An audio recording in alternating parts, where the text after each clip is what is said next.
Hello दोस्तों, आप लोग का स्वागत है आपके अपने यूट्यूब चैनल ए स्मार्ट क्लासेस में। आप लोग देख रहे हैं स्मार्ट क्लासेस। आज का वीडियो क्लास 12 का हिस्ट्री है, चैप्टर नंबर 5 है, यात्रियों के नज़रिए। इससे पहले हम चैप्टर नंबर 5 का 2 वीडियो डाल चुके हैं। ये वीडियो पार्ट 3 है। आप लोग को पार्ट 1 और पार्ट 2 मिल जाएगा प्ले लिस्ट पर, आप लोग जाकर देख सकते हैं वहाँ से। चलिए वीडियो में आगे बढ़ते हैं, आप लोग का ज़्यादा समय नहीं लेंगे। इस वीडियो में पढ़ेंगे नारियल के बारे में। भारत में आकर इब्न बतूता ने नारियल के वृक्ष देखे। ये वृक्ष बिल्कुल खजूर के वृक्ष जैसे दिखते थे। नारियल को देखकर इब्न बतूता बहुत आश्चर्यचकित हुए। इब्न बतूता ने नारियल की तुलना मनुष्य के सिर से की। अगर एग्जाम में पूछ दे इब्न बतूता ने नारियल की तुलना किससे की, तो मनुष्य के सिर से। समझ में आ गया। इब्न बतूता ने नारियल की तुलना किससे की? मनुष्य के सिर से। आप लोग नोट्स कर लीजिए, ये पॉइंट नोट कर लीजिए। मनुष्य के सिर से। समझ में आ गया। उसने लिखा कि नारियल बिल्कुल मानव के सिर जैसा एक उसने लिखा कि नारियल बिल्कुल मानव के सिर जैसा एक फल है। इसका ऊपरी हिस्सा मानव की खोपड़ी की तरह कठोर होता है एवं अंदरूनी हिस्सा मानव मस्तिष्क की तरह नम्र होता है और इस पर लगे रेशे बालों की तरह दिखाई देती है। उसने लिखा कि नारियल का अनेकों रूप से प्रयोग किया जाता है। रेशों से रस्सी बनाई जाती है। उसके अंदर स्थित पानी को पिया जाता है एवं अंदर के नम्र भाग को फल की तरह खाया भी जाता है। अब देखिए, इब्न बतूता के अनुसार नारियल को किस किस रूप में उपयोग किया जाता है? रस्सी बनाने के रूप में, पानी पीने के रूप में और फल को खाने के रूप में। समझ में आ गया। इसके बाद पढ़ेंगे पान। कौन सा पान के बारे में बात कर रहा है? जो अभी हम लोग खाते हैं पान, वही पान के बारे में बात कर रहा है इब्न बतूता। पान की बेल के बारे में निबंध इब्न बतूता ने लिखा कि इस पर कोई फल नहीं होता, इसे केवल पत्तियों के लिए उगाया जाता है। देखिए, पान को मतलब फल के लिए उगाया नहीं जाता, पत्ती के लिए उगाया जाता है। समझ में आ गया। इसके प्रयोग करने की विधि भी विचित्र है। इसे खाने से पहले इस पर सुपारी रखी जाती है और छोटे छोटे टुकड़े में तोड़ लिया जाता है। फिर इस सुपारी और पत्ते को एक साथ मुंह में रखकर चबाया जाता है एवं कुछ समय बाद थूक दिया जाता है। समझ में आ गया। पान अभी भी ऐसा होता है, सुपारी एक साथ मुंह में रखा जाता है, कुछ समय के बाद खा के थूक दिया जाता है। समझ में आ गया। अब दास प्रथा के बारे में जानेंगे। दास प्रथा होता क्या? इब्न बतूता के अनुसार उस दौर में दास सामान्य वस्तु की तरह बाजार में बिका करते थे। देखिए, इब्न बतूता के अनुसार दास मतलब सामान्य रूप से मार्केट में बिका करते थे। समाज में स्थित सभी वर्गों के लोग दास रखते थे।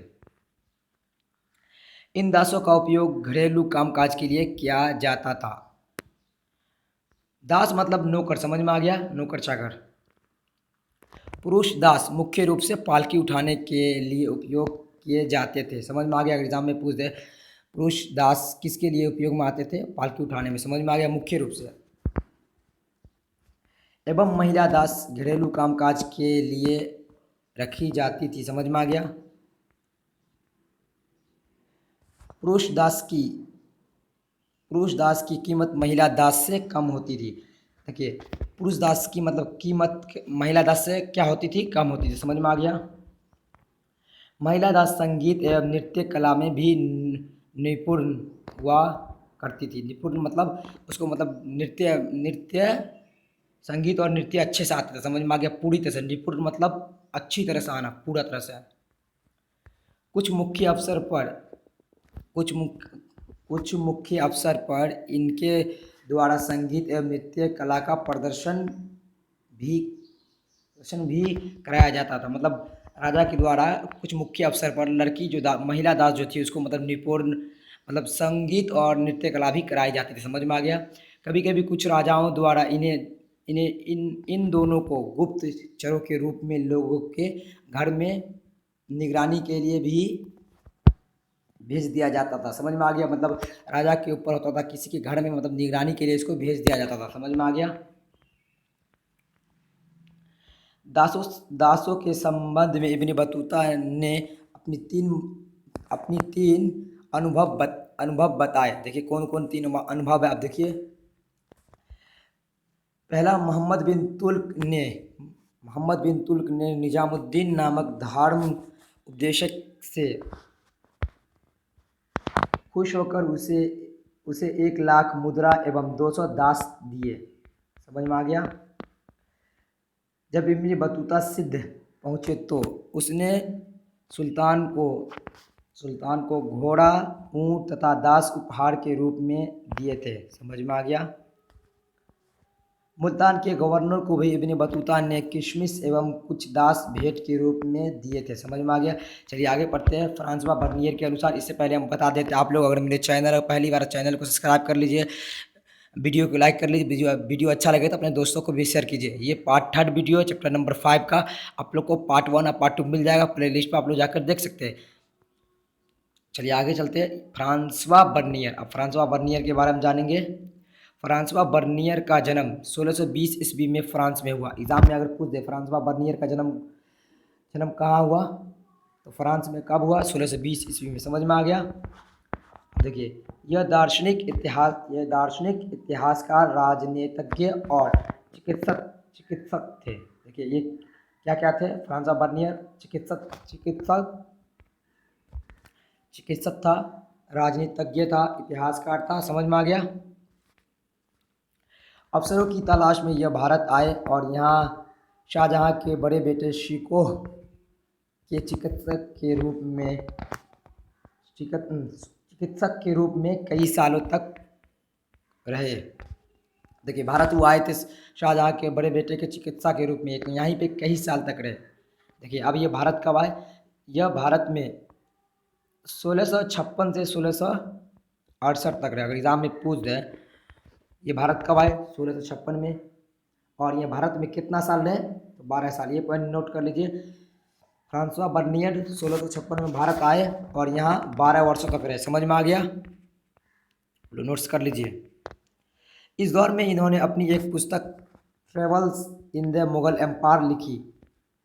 फ्रांसवा बर्नियर के बुक का क्या नाम है, travels in the Mughal empire. ये लिख लीजिए। ये फ्रांसवा बर्नियर का किताब है, ये VVI किताब है, लिख लीजिए। हमें पूछ दे फ्रांसवा बर्नियर के किताब कौन सा किताब है तो travels in the Mughal empire लिख लीजिए आप लोग। अब इस बुक के बारे में पढ़ेंगे। Travels in the Mughal empire में इसमें क्या है, इस बुक के बारे में पढ़ेंगे। अपनी इस रचना में फ्रांसवा बर्नियर ने भारतीय व्यवस्था की तुलना पश्चिमी देशों से की।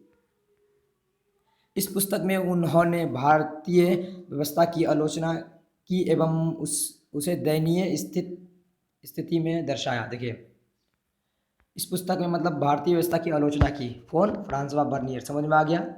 Travels in the Mughal empire में वर्णित कुछ मुख्य बात है। अब इस बात को हम पढ़ेंगे नीचे। अब क्या क्या मुख्य बात उसके बारे में पढ़ेंगे। पहला आ गया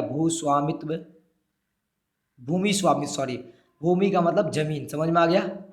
फ्रांसवा बर्नियर के अनुसार उस समय भारत में निजी भूस्वामित्व का अभाव था। मतलब निजी का मतलब किसी के पास अपना जमीन नहीं था। समझ में आ गया। यानी किसी भी व्यक्ति की कोई निजी भूमि नहीं होती थी। समझ, यही पहले बोल दिए, किसी के पास अपना भूमि नहीं होता था। समझ में आ गया। संपूर्ण भूमि राजा के अधीन होती थी। मतलब जितना भी भूमि था सब राजा के अंदर था। समझ में आ गया। अधीन मतलब राजा के अंदर। कृषक को द्वारा उस भूमि पर खेती की जाती थी। समझ में आ गया। मतलब किसान के द्वारा उस भूमि पर खेती की जाती थी और राजा को कर दिया जाता था। अब उसके बदला टैक्स दिया जाता था। समझ में आ गया। किसान उस भूमि पर कार्य कर सकते थे परंतु उसे अपनी आने वाली पीढ़ी को सौंप नहीं सकते थे। देखिए, आपका खेत रहेगा तभी ना आप अपने बेटे पोते को सौंप सकते हैं, मगर ये तो राजा का था, इस पर खेती कर सकते मगर किसी को सौंप नहीं सकते थे। इसी वजह से किसान गंभीरता से उत्पादन एवं भूमि की देखरेख नहीं किया करते थे।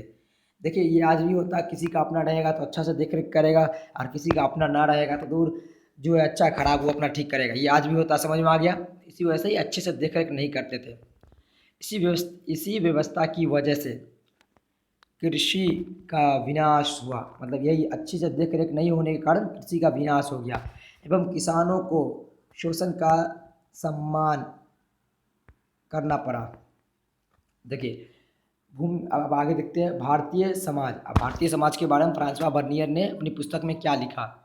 फ्रांसवा बर्नियर के अनुसार उस समय भारतीय समाज में देखिए सॉरी, फिर से ये रन सुन लीजिए। फ्रांसवा बर्नियर के अनुसार उस समय भारतीय समाज में या तो बहुत गरीब लोग थे या बहुत अमीर। मध्यम वर्ग का अभाव हुआ करता था। मध्यम वर्ग का लोग बहुत कम होते थे, समझ में आ गया। या पूरा गरीब होते थे या पूरा अमीर, समझ में आ गया। राजा और उच्च वर्ग द्वारा त्रिषा को और निम्न वर्ग का शोषण किया जाता था। मतलब छोटे जात का बहुत ज़्यादा शोषण किया जाता था, मत समझे।